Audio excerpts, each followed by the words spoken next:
Dr. Amelia Morgan had been working at St. Jude's Hospital for over a decade. The scent of antiseptic and the hum of machinery were second nature to her. But today, something was different. She couldn't quite put her finger on it, but the oppressive sense of unease weighed heavily on her as she made her way down the long, sterile hallways. The hospital was unusually busy, and Amelia had barely taken a proper break. It was a routine day, just like any other. She had spent hours reviewing patient records, stitching up wounds, and monitoring the critically ill. Yet, as the evening settled in and the last of the patients were seen to, an ominous feeling hung in the air. Amelia could feel it deep in her gut. As the clock neared midnight, she finally wrapped up her shift. She walked into the changing room, unbuttoning her white coat, her mind ready to leave the chaos behind. But just as she reached for the exit door, it suddenly slammed open. A man, bloody, beaten, and barely conscious, staggered into the hospital, falling to the floor in front of her. His clothes were torn, soaked in blood, and his face was barely recognizable. "Please help," he mumbled weakly before his eyes rolled back, and he passed out cold. Amelia's heart raced. Her training kicked in immediately.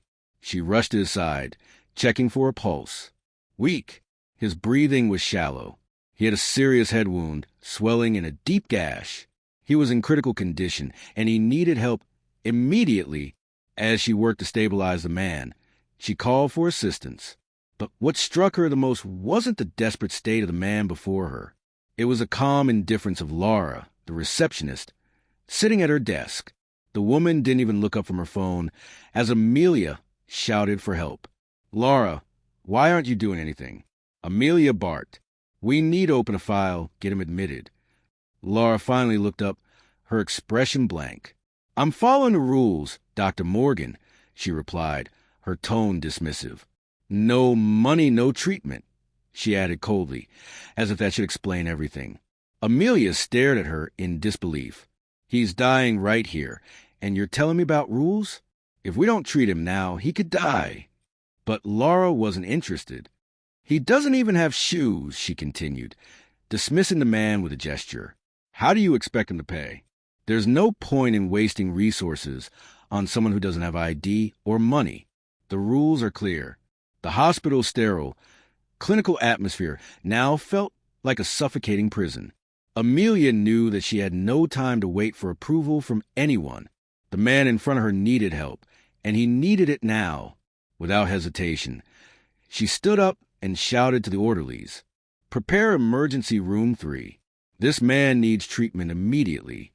Some of the staff hesitated, but Dr. Amelia's reputation as a tenacious doctor had earned her the respect of those who truly valued saving lives.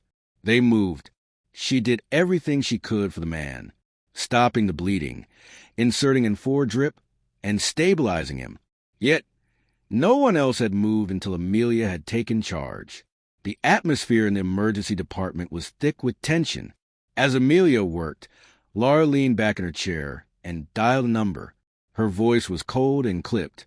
"Sir, there's a situation. Dr. Morgan is treating a patient without payment in emergency room 3. Amelia's actions had set off a chain of events that would soon rock the very foundation of the hospital. She had acted in the best interest of the patient, but the consequences of her choice would soon unfold. Dr. Amelia had just finished stabilizing the mysterious patient when the doors to the emergency room flew open, and Director James Avery stormed in, his face contorted with anger. "Dr. Morgan," he barked, his voice echoing through the sterile halls. "You are fired." The shock hit Amelia like a physical blow. She had been expecting the worst, but nothing could prepare her for the humiliation she would face in front of the entire hospital staff.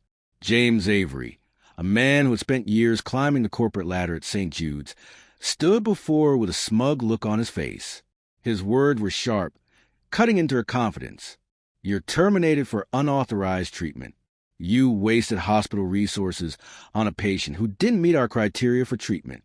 No payment, no medical file, no identification.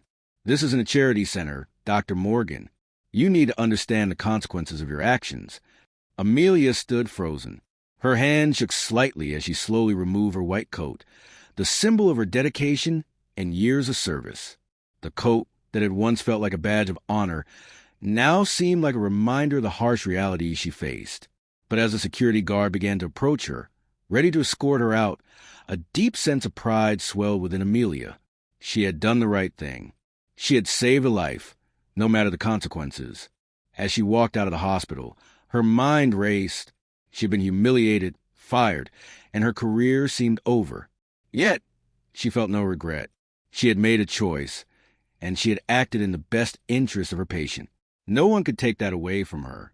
The next morning, Dr. Amelia sat in her small, modest apartment, trying to make sense of what had happened. Her phone buzzed with missed calls, but she ignored them. She wasn't in the mood to talk. Her career was gone, and she was left alone to pick up the pieces of her shattered life. Just as she was about to grab her jacket and head out for some air, her phone rang again. This time, it was an unknown number. Hesitant, she answered. "Dr. Morgan?" The voice on the other end was calm, but there was a firmness to it. "This is Thomas Clinton, corporate lawyer for Leo's Associates. We need to talk urgently about the patient you treated last night." Amelia froze. Her heart skipped a beat. She had thought the man was just another homeless patient. But now she understood that there was more to this story than she realized. She agreed to meet Thomas and rushed out to the address he provided. The Royal Sands Hotel, an upscale, luxurious establishment in the heart of the city. At the hotel, Amelia fell out of place. The polished marble floors, the soft classical music, the elegant chandeliers. It all seemed so distant from the world she had just left behind at St. Jude's. Thomas Clinton, the corporate lawyer, met her in a private lounge. He offered her coffee, but she declined. She was too nervous to drink anything. Then he pulled out a tablet and showed her a picture of the man she had treated the previous night. The image shocked her. The bloodied, homeless-looking man was now clean, dressed in a sharp suit, and standing confidently in front of a private jet. "That man, Dr. Morgan, is Marcus Leo, the CEO of Leo's Holdings," Clinton said, his voice calm but heavy with significance. Amelia blinked, her heart racing. "What do you mean? I thought he was just a homeless man." Clinton shook his head. "Marcus Leo goes by many aliases. He has a habit of traveling incognito for personal time. Last night, he suffered a serious accident while skating and sought medical help. You treated him, not knowing who he was. He is the reason your career will be restored, but also why Director Avery's days are numbered." The next few weeks were a blur of investigations, meetings, and shocking revelations. The world soon learned that Marcus Leo was not just any man. He was a billionaire philanthropist with ties to powerful political and corporate figures. His mission was to expose the corruption at St. Jude's and specifically to bring down Director Avery.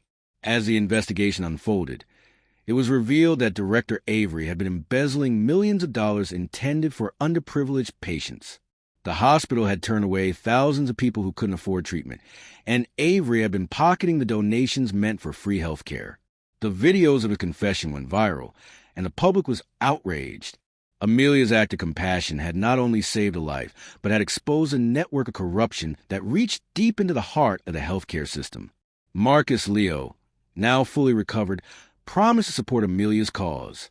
He had a plan in place to ensure that no doctor would ever be punished again for doing what was right. In the end, Director Avery was arrested and the hospital was restructured. Amelia became the new medical director, leading the charge for reform and ensuring that no one was ever turned away because they couldn't pay. The plot twist?